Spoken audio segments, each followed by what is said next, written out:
제목은 성경은 하나님의 말씀이다 라는 제목으로 말씀을 드리려고 합니다. 오늘 읽은 말씀에 보면 나는 주의 입술의 말씀을 쫓아라는 내용이 나옵니다. 이 하나님의 말씀을 설명하면서 주의 입술의 말씀이라고 그렇게 기록했습니다. 이 말은 이 하나님의 말씀은 우리가 읽고 있는 이 성경은 주님의 입에서 나온 말씀이라는 뜻입니다. 다시 말하면 이건 사람이 말한 것이거나 어떤 위대한 사람이 만들어낸 말이 아니고 주님의 입으로부터 직접 나온 말씀이라는 뜻입니다. 마태복음 4장 4절에도 하나님의 말씀을 예수님이 말씀하시면서 사람이 떡으로만 살 것이 아니요 하나님의 입으로 나오는 모든 말씀으로 산다고 했습니다. 여기도 말씀이 어디서 나오느냐? 하나님의 입에서 나왔다는 말씀입니다. 그런데 오늘 많은 사람들이 성경을 보고 이건 누가 만들었노? 그러죠. 누가 썼노? 그러죠. 여기에 뭐 이름들이 많이 나오니까 모세가 썼나 베드로가 썼나 저자들이 각기 다르니까 사람이 쓴 것으로 생각합니다. 그러나 하나님은 사람의 손을 의탁해서 성경을 썼지만은 그 내용은 하나님의 입에서 직접 나온 것을 선지자와 사도들이 받아서 성경을 기록했습니다. 그렇기 때문에 사람의 손을 빌어 썼지만은 그 저자는 사람이 아니고 하나님이십니다. 여러분 우리 전기들 보게 되면 옛날에 나이가 많은 할머니들 글을 모르는 분들이 우리 역사에 대해서 많이 알고 있는 분들이 있어요. 그분들이 글을 잘 쓸 줄 알면은 자기가 경험한 것에 대해서 자기가 이렇게 서술을 할 수 있을 텐데 글을 모른다 그 말이에요. 그때는 누가 합니까? 기자들이나 작가들이 가서 대피를 하는 거예요. 할머니 과거에 어떤 일이 있었습니까? 6.25 사변 때 이런 일이 있었습니까? 좀 얘기해 주시죠. 그러죠. 그러면 할머니들이 얘기를 하죠. 하면은 거기 작가들이 대피를 하는 거죠. 그럼 그것이 책으로 나오면 누가 썼다고 합니까? 그걸 받아 쓴 사람들이 작가입니까? 할머니가 작가입니까? 누구예요? 할머니가 작가죠. 네. 그러니까 성경이 사람들의 손에 의해서 기록이 되었지만 그들은 하나님이 말씀해 주신 것들을 받아서 썼기 때문에 원저자는 하나님이에요. 성경에서 직접 그렇게 말합니다. 사도행전 3장 18절에 하나님이 모든 선지자의 입을 의탁하사 자기의 그리스도 해 받으실 일을 미리 알게 했다. 예수님이 십자가에서 죽으시고 3일 만에 부활하실 것을 말씀할 때 선지자들의 입을 빌어서 말씀했다. 다윗의 입을 빌어서 예수님이 오셔서 죽으시고 3일 만에 부활하실 것을 말씀했다고. 그게 뭐야? 선지자의 입을 의탁해서. 또 4장 25절에도 보면은 우리 조상 다윗의 입을 의탁하사 성령으로 말씀하시기를 열방이 어찌하여 분노하며 족속들이 헛살을 경영하는 것. 이것은 예수님을 유대인들과 제사장들과 로마 병정들이 모함해서 예수님을 십자가에 달아 죽일 것에 대해서 다윗의 입을 통해서 하나님이 말씀하셨다는 것입니다. 베드로후서 1장 21절에도 예언은 사람의 뜻으로 난 것이 아니요 오직 성령의 감동을 입은 사람들이 하나님께 받아서 말한 것이다. 아멘. 따라합니다. 하나님께 받아서 말한 것입니다. 성경은 뭐냐? 하나님께 받아서 기록한 것이 성경이라고 말해요. 그러니까 이 성경이 얼마나 오묘하고 어려운 내용들이 많은데 사람들이 만들어서 쓸 수가 없어요. 그리고 이 66권인데 내용들이 전부 일치되잖아요. 저번에도 설교했죠. 다윗이 예수님보다 1000년 전에 태어나가지고 성경을 기록했는데 예수님이 죽으시고 3일 만에 부활하실 것을 말씀했는데 1000년이 지난 이후에 베드로가 똑같은 말씀을 했죠. 사도행전에 설교를 하는데 다윗이 했던 내용을 그대로 인용해서 말씀합니다. 두 사람 사이는 1000년의 간격이 있습니다. 다윗은 공부를 많이 한 사람이지만 베드로는 불학무식자입니다. 성경을 그렇게 쓸만한 지혜와 능력과 학문이 없는 사람이에요.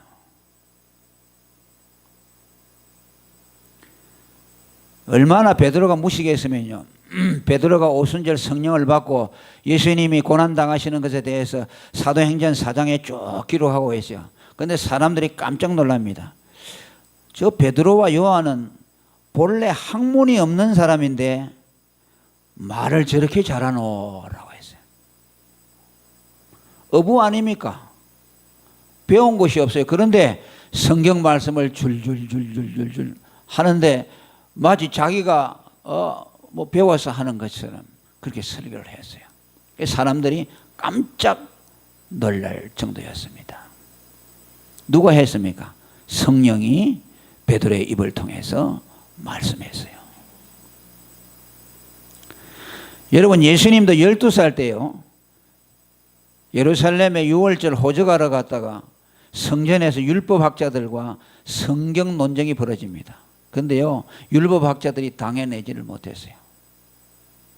예수님은 물론 하나님이시지만은 예수님이 공부도 안 했잖아요. 12살에 뭐 공부를 해서 얼마나 했겠습니까? 그런데 그분은 하나님이시니까 누구에서 배운 것이 아니라 그 안에서 아버지께서 가르쳐 주시는 대로 말씀을 쭉 하니까 율법학자들이 당해낼 수가. 율법학자들은 뭡니까? 평생을 성경만 연구한 사람들이요. 50년, 60년.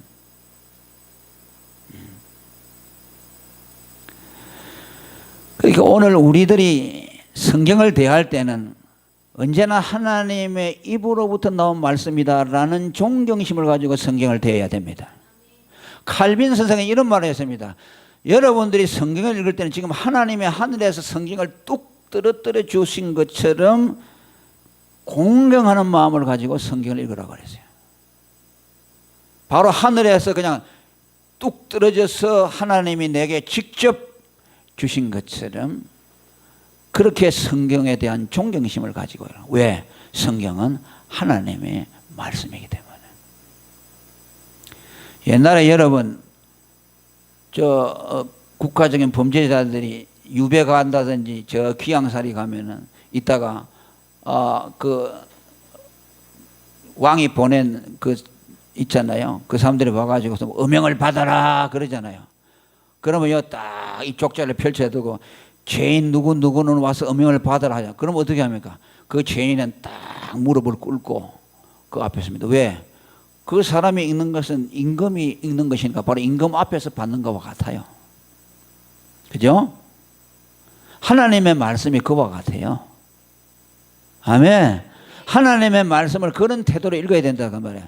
일개 왕이 그를 읽어주는데도 무릎을 꿇고 근데 하나님, 전능하신 하나님이 우리에게 말씀하시는데 얼마나 공경심을 가지고 읽어야 되겠어요.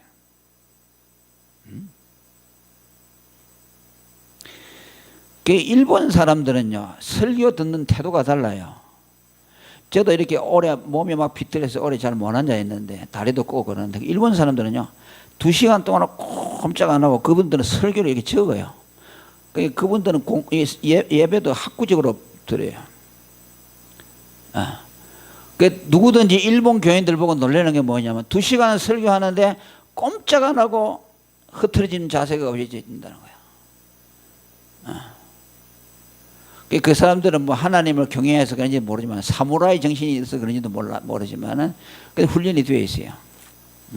그래서 우리도 하나님의 말씀 앞에는 두려워 떠는 마음이 있어야 돼요. 아, 이거 하나님이 내게 주시는구나. 이거 어떻게 하든지 내가 믿어야 되겠구나. 어떻게 하든지 순종해야 되구나. 그런 말이 있어야 돼요. 이게 하나님의 말씀을 설교를 들어도 하나님의 말씀으로 여기지 않으니까 그냥 한 귀로 듣고 한 귀로 씩 흘려버리고 그 말씀에 대해서 믿고 순종해야 되겠다는 생각이 없다고 말해요. 그래서 히브리서에 보면 저들이 하나님의 말씀을 들으나 믿음으로 화합지 아니하니까 아무런 유익이 없다 그래요. 그러잖아요. 그게 길가와 같은 마음이죠. 돌짝밭 같은 마음이죠. 그걸 믿음으로 화합해야 되잖아요. 아멘 하고 받아들이면서 내가 부족하지만 그래도 이렇게 실천하도록 노력하겠습니다 라는 결심을 가지고 해야 되는데 그냥 처음부터 아예 그냥 이렇게 그렇게 뭐 되겠어요? 들을 때부터 이 말씀 그대로 믿고 순종해야 되겠구나. 그런 결심이 있어야 돼요. 자, 우리 그렇게 하시기를 바랍니다. 이 목사부터도 그렇게 해야 돼요. 그 다음에 두 번째로 이 말씀, 하나님의 말씀은 우리를 삼가하도록 만든다고 말씀합니다. 그죠? 나는 주의 입술의 말씀을 쫓아 스스로 삼가서 강포한 자의 길에 행치 아니하였습니다 라고 말합니다. 이 하나님의 말씀은 하나님의 입으로 나온 말씀인 동시에 그 말씀이 나의 삶을 제어하는, 나의 삶을 주도하는 주도자가 되게 한다는 말씀입니다. 하나님의 말씀이 내 삶을 이끌어 가도록 하겠습니다. 할렐루야. 하나님의 말씀에 내 삶을 의거하겠습니다. 말씀에 내 인생을 세우겠습니다 라는 뜻입니다. 그것이 삼간다는 뜻이죠. 시편 119편 9절에도 청년이 무엇으로 그 행실을 깨끗게 하리이까 주의 말씀을 따라 삼갈 것이니이다 라고 말씀합니다. 우리를 삼가하도록 만드는 것, 우리의 삶을 의거하도록 만드는 것이 하나님의 말씀이라는 것입니다. 이 말씀은 구체적으로 뭘 말합니까? 복음을 말씀합니다. 율법이 아니에요. 우리의 삶을 의거하는 것이 무엇일까? 율법일까? 복음일까? 이거 하지 마라, 저거 하지 마라, 이거 해라, 저거 해라. 그것이 우리로 하여금 우리의 삶을 주도할 수 있도록 할까요? 주도하게 할까요? 할 수 없어요.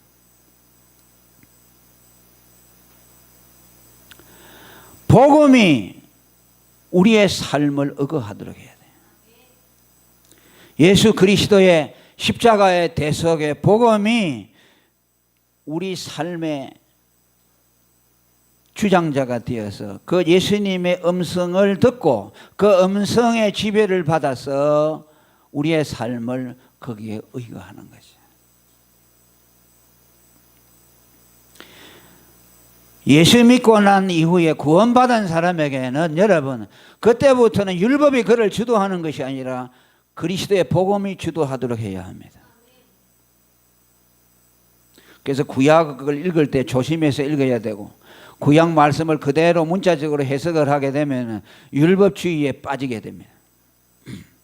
요한복음 10장 3절에 문지기는 그를 위하여 문을 열고 양은 그의 음성을 듣나니 그가 자기 양의 이름을 불러 각각 인도하여 내느니라. 할렐루야. 자기 양을 다 내어놓은 후에 앞서가면 양들이 그의 음성을 아는 고로 따라오더라고 말합니다. 우리 예수 믿는 사람, 예수의 피로 구원받은 사람들은 예수 그리스도의 음성에 우리 자신을 의거하고 따라가야 합니다. 그것은 무엇입니까? 예수님이 우리를 위해서 내가 너를 사랑한다.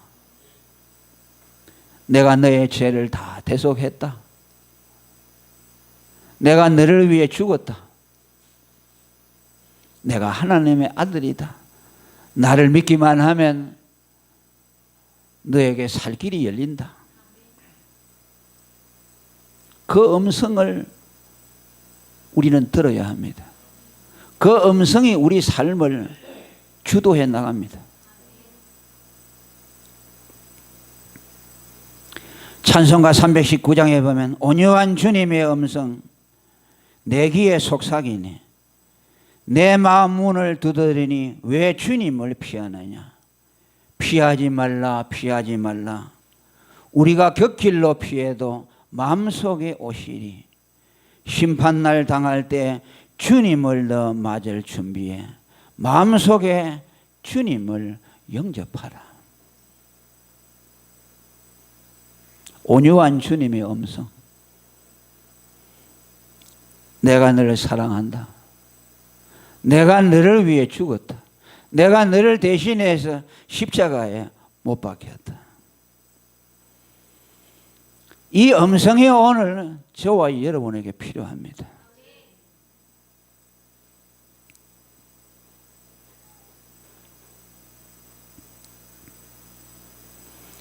바울 사도는 율법은 죄를 생각나게 하고 율법이 절대로 우리로 하여금 죄를 이길 수 있는 능력을 주지 못한다고 그랬어요. 존 번연이라는 청교도는 말했습니다. 율법은 구정물이 깔아앉아 있는 물통을 휘휘 젓는 것과 같다. 여러분, 구정물이 있는데 모든 것이 마찬가지죠. 물을 정화하는 원리는 다 같습니다. 자, 그 찌꺼기는 밑에 가라앉고 위에 맑은 물이 떠오르면 그걸 먹는 거죠. 모든 정수의 원리가 다 그래요. 여러분, 저 산에 가서 그 옹달샘에 물을 볼 때도 보면 전부 밑에 흙이죠. 막 지저분한 것이 다 있죠. 그런데 그걸 떠먹죠. 그런데 그 물은 깨끗합니다. 정수가 다 됐어요. 그 존 번연이라는 사람은 뭐냐? 우리는 죄인은 뭐냐? 죄가 그저 밑에 가라앉아 있을 뿐이다. 우리가 죄를 안 짓는 것은 죄가 없어서가 아니라 하나님의 은혜가 우리의 죄를 억제시켜서 하나님의 사랑이 우리로 하여금 죄에 대해서 죄가 우리에 대해서 세력을 발휘하지 못하도록 은혜가 우리를 붙들기 때문에 죄를 안 짓는 것이다. 그런데 만약 율법을 가지고서 죄를 안 지으려고 하면은 율법이 들어가는 그 순간에 우리를 정죄해서 그 밑에 가라앉아 있는 그 더러운 물을 휘쳐서 가지고 전체를 다 더럽히게 만든다. 그러니 죄를 이기려고 하는 사람은 절대로 율법을 가지고 하려고 하지 마라. 하나님의 은혜가 너를 지배하도록 하라라고 말씀했습니다. 그것이 바울이 한 말이기도 하고 죄에 대해서 전문가적인 견해를 가진 훌륭한 위대한 신학자들이 우리에게 교훈해 주고 있습니다.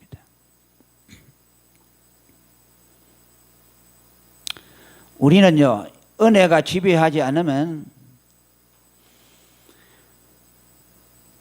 율법이 어느샌가 우리를 지배합니다. 지배하고 우리의 연약성이 그 율법이 우리를 주장하는 그 순간에 우리는 무력해지게 되고 죄에 대해서 이길 수 있는 능력이 없어져 버려요.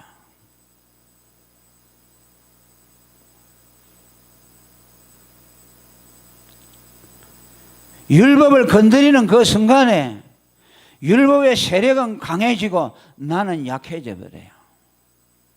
그러니까 우리는 은혜로서 죄를 제어해야 합니다. 하나님의 사랑으로 죄를 제어해야 됩니다. 너희가 스스로 상갈지어다. 말씀을 쫓아 상갈지어다. 그리하면 강포한 자의 길에 행치 아니하리라는 말씀은 율법으로 너희를 상가하면 강포한 자의 길에 행하지 아니하는 것이 아니라 복음으로만 너희들의 죄를 제어하여서 강포함에서 너희를 벗어나게 해주신다는 말씀입니다.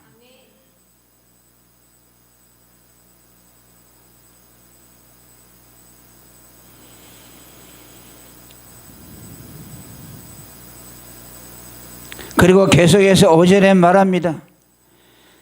나의 걸음이 주의 길을 굳게 지키고 실족치 아니하였다고 말씀합니다. 한 걸음 더 전진해서 말씀합니다.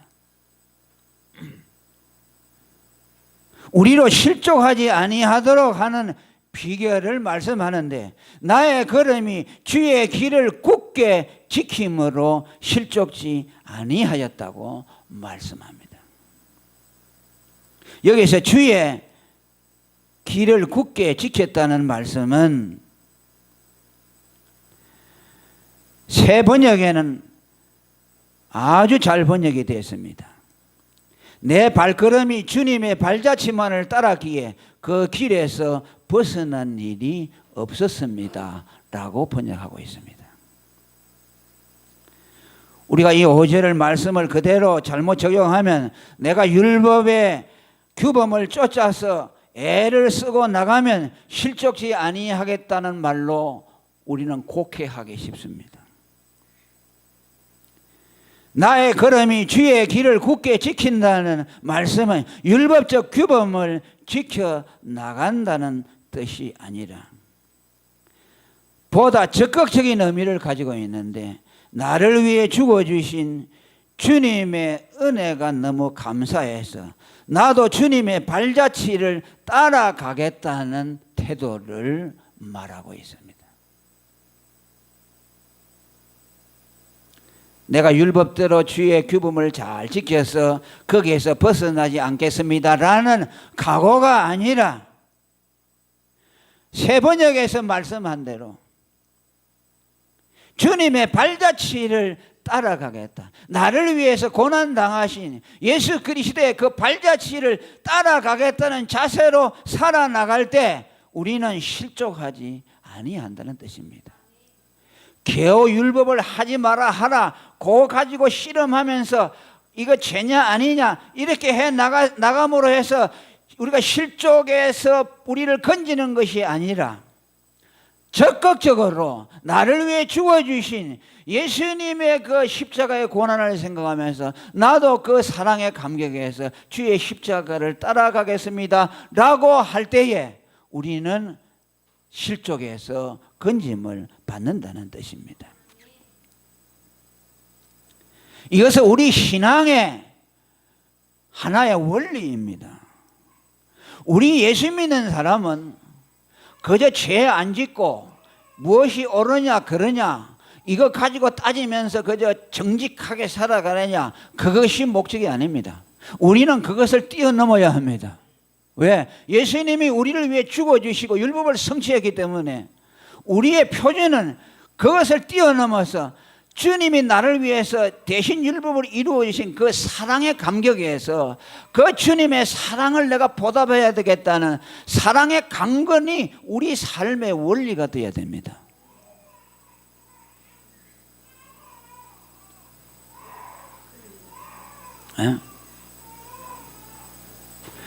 베드로전서 2장 21절에 말합니다.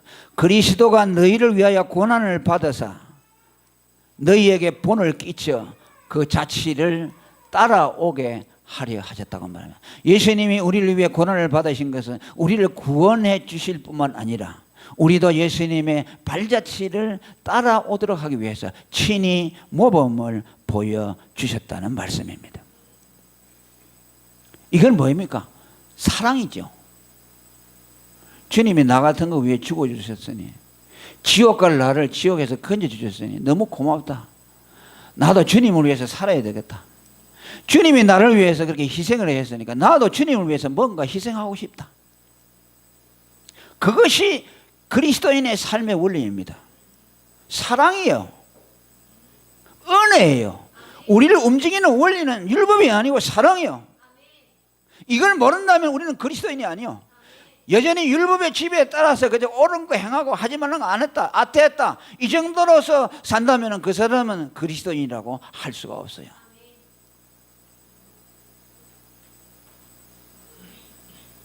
빌립보 1장 29절에 그리스도를 위하여 너희에게 은혜를 주신 것은 다만 그를 믿을 뿐 아니라 또한 그를 위하여 고난도 받게 하려 함이라. 이건 억지로 하는 것이 아니라 주님이 고마우니까 예수를 믿고 은혜를 줘서 이건 내가 어떻게 해서 예수 믿게 되었노? 예수 믿는 것이 아무나 안 되는데 내가 이렇게 주님 믿음을 주셨구나. 그렇구나. 나도 주님을 위해서 뭔가 살아야 되겠구나.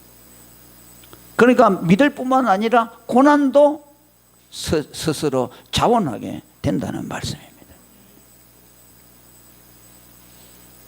그래서 로마서 13장 10절에 사랑은 율법의 완성이라고 했습니다. 할렐루야. 따라합니다. 사랑은 율법의 완성이라. 우리의 법은 사랑의 법이요. 아멘. 예수님을 사랑하고 그분의 은혜가 나를 움직일 때 율법이 우리에게서 완성되는 것이요. 그저 하지 마라 하라 이거 했다고 해서 율법이 완성되는 거 아니에요. 여러분이 죽을 때까지 해봐요. 그래서 율법이 완성되는 거. 하라는 거 했다, 하지 마라는 거 안 했다, 그러면 여러분들 율법 완성하되 아니요. 예수 그리스도가 여러분을 위해서 이루어 놓으신 율법을 믿고 그분을 사랑으로 내가 섬기고 따라갈 때에 우리에게서 율법이 이루어진 것이요.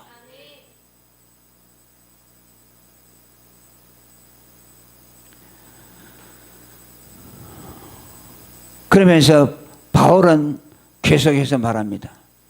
오늘 우리가 하나님을 섬길 때는 율법의 무거운 것으로 하는 것이 아니고 영의 새로운 것으로 섬긴다고 말해요. 로마서 7장 6절에 우리가 이제는 얽매였던 것에 대하여 죽었으므로 율법에서 벗어났으니 이러므로 우리가 영의 새로운 것으로 섬길 것이요 음원의 무거운 것으로 아니할지라. 음원이라는 것은 율법을 말합니다. 우리는 영의 새로운 것, 주님의 사랑으로 은혜로 하나님을 섬기는 것이죠. 고린도후서 5장 14절에 그리스도의 사랑의 강권이 한 사람이 모든 사람을 대신하여 죽었은즉 모든 사람이 죽은 것이라. 제가 모든 사람을 대신하여 죽으시면 산자들로 하여금 다시는 저희 자신을 위하여 살지 않고 오직 저희를 대신하여 죽었다가 다시 사신 자를 위하여 살게 하려 함이라. 우리를 위해서 죽어주신 그 예수님을 위해서 사는 것이 그리스도인의 삶의 규범입니다. 갈라디아 2장 20절에 이제 내가 산 것은 내가 아니요 내 안에 그리스도께서 사신 것이라. 이제 내가 육체 가운데 사는 것은 나를 사랑하사 자기 목숨을 버리신 하나님의 아들을 믿는 믿음 안에서 사는 것이라. 사랑이죠. 은혜죠. 이것이 우리의 삶을 의거하고 이 사랑이 우리로 삼가하도록 만들어서 우리로 하여금 강박함에서 벗어나게 하시고 우리의 걸음을 견고하게 하시고 우리로 하여금 주님 앞에 사랑과 충성과 헌신을 하게 하여서 주님의 사랑을 나타내도록 하셨습니다. 이것이 오늘 우리의 삶을 의거하는 말씀, 복음의 의미라는 것을 성경은 말씀하고 있습니다. 오늘 저와 여러분은 이 귀한 하나님의 말씀, 복음을 받았습니다. 아멘. 하나님의 입으로부터 나오는 이 말씀을 받았습니다. 이 말씀은 태초에 하나님의 말씀으로 천지를 창조하시면서 하늘이 있으라고 했을 때 그 있어졌던 그 말씀입니다. 바로 그 말씀은 또한 예수 그리스도 자신이라고 말씀합니다. 오늘 우리가 받은 말씀은 바로 그 하나님의 입에서 나온 말씀입니다. 아니, 바로 그리스도의 인격이 우리에게 주어진 말씀입니다. 우리는 하나님의 말씀에 대한 존경심을 새롭게 다져야 됩니다. 지금까지 여러분들이 하나님의 말씀에 대해서 소홀하게 생각했다면 오늘 이후로 그 생각을 고치시기를 바랍니다. 그 말씀은 바로 하나님의 입에서 나에게 주어진 거룩한 생명이라는 것을 우리는 깨달으시기를 축원합니다. 그 말씀이 여러분들의 삶을 의거하도록 하시기를 바랍니다. 그 말씀은 바로 나를 위해 십자가에 달려 죽으신 그리스도의 복음이라는 것을 우리에게 말씀해 주었습니다. 이제 여러분은 율법의 매인자가 아니고 그리스도의 사랑의 복음으로 새롭게 거듭난 사람들입니다.